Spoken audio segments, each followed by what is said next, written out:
নমস্কাৰ প্ৰিয় বন্ধু বান্ধৱীসকল, আমাৰ চেনেল অসমীয়া জিজ্ঞাসুলৈ আপোনালোক সকলোকে স্বাগতম জনাইছো। আজিৰ এই ভিডিঅ'টি আগন্তুক হ'বলগীয়া আছাম কনষ্টেবল আৰু এছআই এক্সামৰ বাবে অতি গুৰুত্বপূৰ্ণ। আজিৰ ভিডিঅ'টিত 2021 চনৰ অসম সাহিত্য একাডেমী বঁটাৰ ওপৰত আলোচনা কৰিবলৈ ওলাইছো। গতিকে পলম নকৰি ভিডিঅ'টো আৰম্ভ কৰোঁ আহক। প্ৰথম প্ৰশ্নটি হৈছে 2021 বৰ্ষৰ সাহিত্য একাডেমী ঘোষণা কৰা অনুসৰি অসমীয়া ভাষাৰ বাবে কোনগৰাকী সাহিত্যিকে সাহিত্য একাডেমী বঁটা লাভ কৰিছে? প্ৰথম অপশ্যনটি হৈছে ৰীতা চৌধুৰী, দ্বিতীয় অপশ্যনটি নীলমণি ফুকন, তৃতীয় অপশ্যনটি অনুৰাধা শৰ্মা পূজাৰী আৰু চতুৰ্থ অপশ্যনটি হৈছে মৃণাল চন্দ্ৰ কলিতা।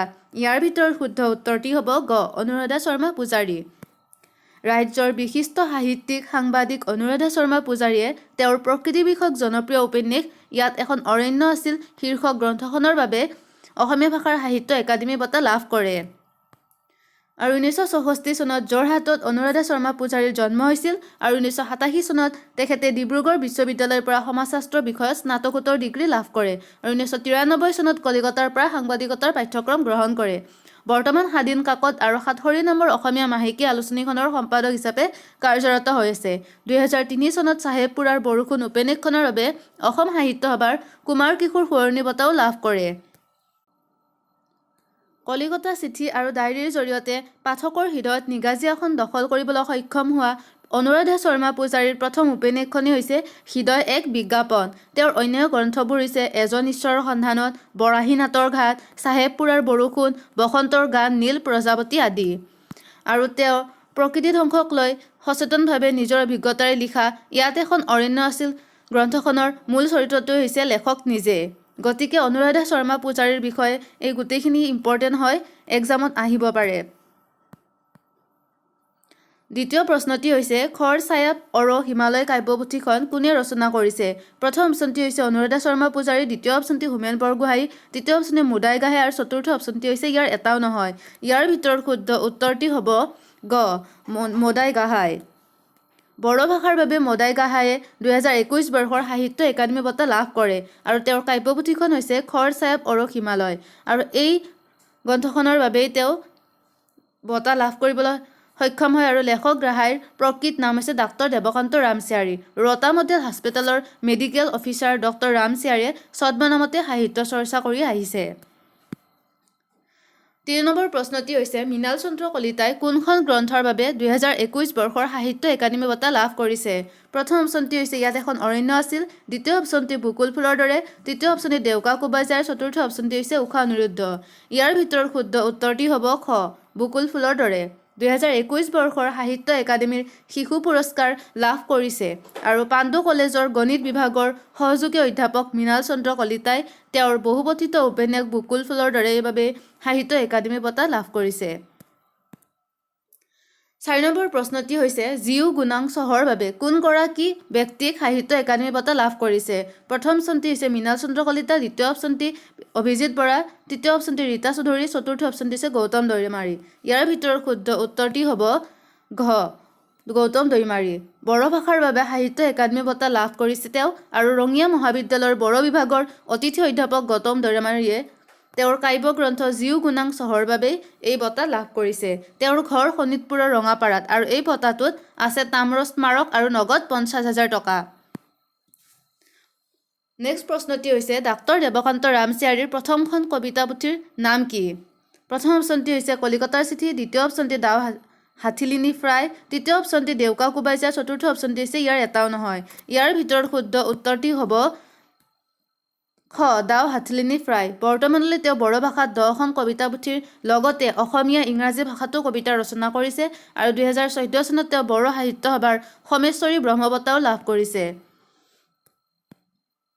2021 বৰ্ষৰ বড়ো ভাষাৰ সাহিত্য একাডেমী বঁটা লাভ কৰে ডাক্তৰ দেৱকান্ত ৰামচিয়াৰীয়ে। 6 নম্বৰ প্ৰশ্নটি হৈছে নেপালী কাব্যগ্ৰন্থৰ বাবে কোনগৰাকী ব্যক্তিক 2021 চনৰ সাহিত্য একাডেমী বঁটা লাভ কৰিছে? প্ৰথম অপশ্যনটি হৈছে লক্ষ্মীনন্দন বৰা, দ্বিতীয় অপশ্যনটি অনুৰাধা শৰ্মা পূজাৰী, তৃতীয় অপশ্যনটি ভাস্কৰ জ্যোতি ডেকা আৰু চতুৰ্থ অপশ্যনটি হৈছে ছবিলাল উপাধ্যায়।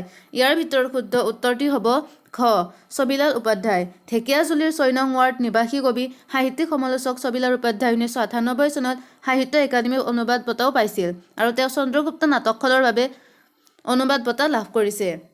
অৰ্থাৎ চন্দ্ৰগুপ্ত নাটকৰ অনুবাদৰ বাবে এই অনুবাদ বঁটা লাভ কৰিছে তেওঁ। আৰু তেওঁ 1934 চনৰ 3 নৱেম্বৰত দৰং জিলাৰ বিশ্বনাথ ঘাটত জন্ম হয় আৰু তেওঁ 29খন গ্ৰন্থ ৰচনা কৰি সাহিত্যৰ জগতত সুকীয়া স্থান দখল কৰিবলৈ সক্ষম হয়। তেওঁ উষা-অনিৰুদ্ধ কাব্যগ্ৰন্থৰ উপৰিও পৱনদূত, অস্তিত্ববোধ, কামৰূপা, দেৱকোটা মহাকাব্য, কবি আৰু কবিতা, কল্পনা মাধুৰী, লোহিত, কাব্যসেতু, মোৰ জন্মভূমি, ছন্দ আৰু অলংকাৰ, উত্তৰ পূৰ্বাঞ্চলৰ নেপালী সাহিত্যৰ গতিবিধি আদি গ্ৰন্থ ৰচনা কৰিছে। তেওঁৰ অন্য গ্ৰন্থৰ ভিতৰত হৈছে চন্দ্ৰগুপ্ত, কীৰ্তনঘোষা, মৃত্যুঞ্জয়, গুৰুপুত্ৰ, মিৰিকন্যা, স্কন্দগুপ্ত, প্ৰতিধ্বনি, হৰুষ, বিস্মৃতিকা, লীল বাহাদুৰ চেত্ৰী তথা উনক, ব্ৰহ্মপুত্ৰক, চেউচা সমালোচনা, চমজনকা, লহল, হৰু, উৰাহামা, বাচেকো, জীৱন, স্ৰষ্টা সৃষ্টি আৰু বৃষ্টি বিবিধাৱলী আদি অন্যতম। গতিকে এক্সামত যিকোনো ইয়াৰ ভিতৰত আহিব সুধিব পাৰে কুৱেশ্যন, গতিকে গোটেইখিনি ইম্পৰ্টেণ্ট হয়, মনত ৰাখিব। 7 নম্বৰ প্ৰশ্নটি হৈছে অসমৰ প্ৰথম সাহিত্য একাডেমী বঁটা লাভ কৰা প্ৰথম অসমীয়া সাহিত্যিকগৰাকী কোন? প্ৰথম অপশ্যনটিত দিছে হেমচন্দ্ৰ গোস্বামী, দ্বিতীয় অপশ্যনটি ৰত্নকান্ত বৰকাকতি, তৃতীয় অপশ্যনটি যতীন্দ্ৰনাথ দুৱৰা আৰু চতুৰ্থ অপশ্যনটি হৈছে ইয়াৰ এটাও নহয়। ইয়াৰ ভিতৰত শুদ্ধ উত্তৰটি হ'ব গ, যতীন্দ্ৰনাথ দুৱৰা। প্ৰথম অসমীয়া সাহিত্য একাডেমী বঁটা লাভ কৰা ব্যক্তিগৰাকীয়ে হ'ল যতীন্দ্ৰনাথ দুৱৰা আৰু অসমীয়া সাহিত্যত যতীন্দ্ৰনাথ দুৱৰাক বনফুলৰ কবি নামেৰে পৰিচিত। 8 নম্বৰ প্ৰশ্নটি হৈছে বেংচাটা গ্ৰন্থখনৰ বাবে কোন অসমীয়া সাহিত্যিকে 2020 চনৰ সাহিত্য একাডেমী বঁটা প্ৰদান কৰিছিল? প্ৰথম অপশ্যনটি হৈছে নীলমণি ফুকন, দ্বিতীয় অপশ্যনটি অনুৰাধা শৰ্মা পূজাৰী, তৃতীয় অপশ্যনটি অভিজিত বৰা, চতুৰ্থ অপশ্যনটি হৈছে অপূৰ্ব কুমাৰ শইকীয়া। ইয়াৰ ভিতৰত শুদ্ধ উত্তৰটি হ'ব ঘ, অপূৰ্ব কুমাৰ শইকীয়া। বেংচাটা শীৰ্ষক গল্প সংকলনখনৰ বাবে 2020 বৰ্ষৰ সাহিত্য একাডেমী বঁটা লাভ কৰে আৰু অপূৰ্ব কুমাৰ শইকীয়া হৈছে অসমীয়া ভাষাৰ এজন গল্পকাৰ, যদিও তেওঁ পেছাত এজন চিকিৎসকহে হয়। 1962 চনৰ 21 অক্টোবৰত নগাঁও জিলাৰ ডিফুল সত্ৰত জন্ম হৈছিল।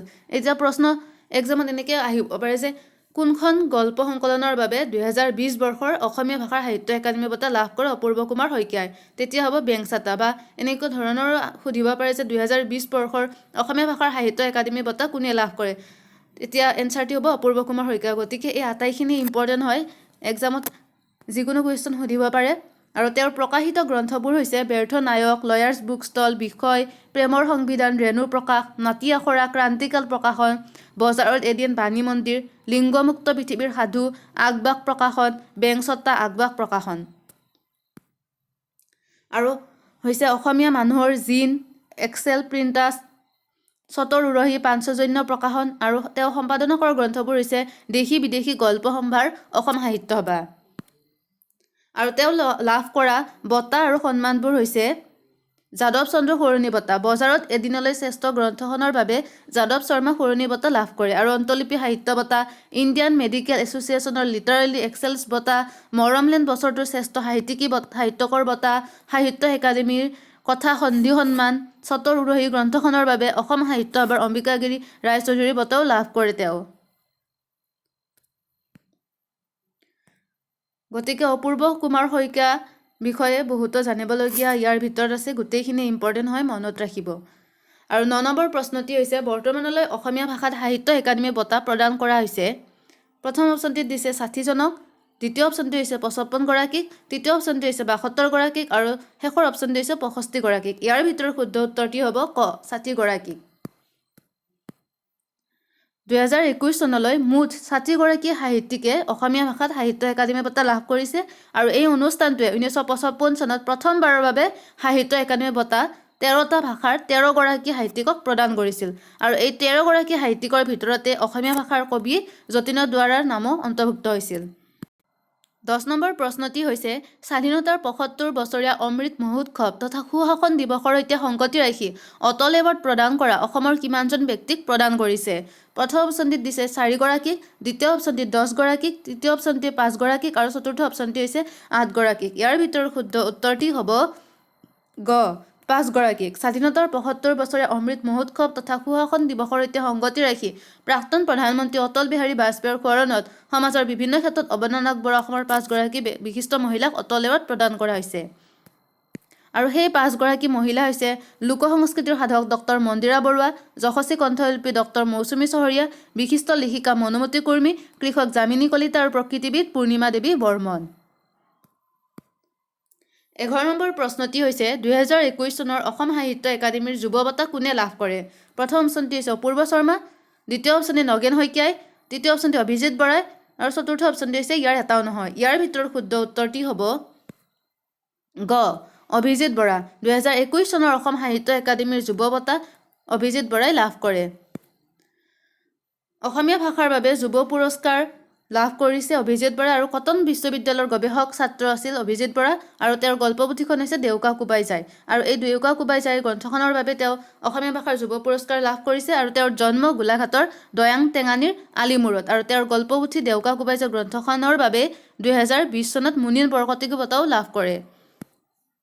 আৰু আজিৰ ভিডিঅ'ৰ শেষৰ প্ৰশ্নটি হৈছে শিশু সাহিত্যৰ বাবে বড়ো ভাষাৰ সাহিত্য একাডেমী বঁটা 2021 চনত কোনে লাভ কৰিছে?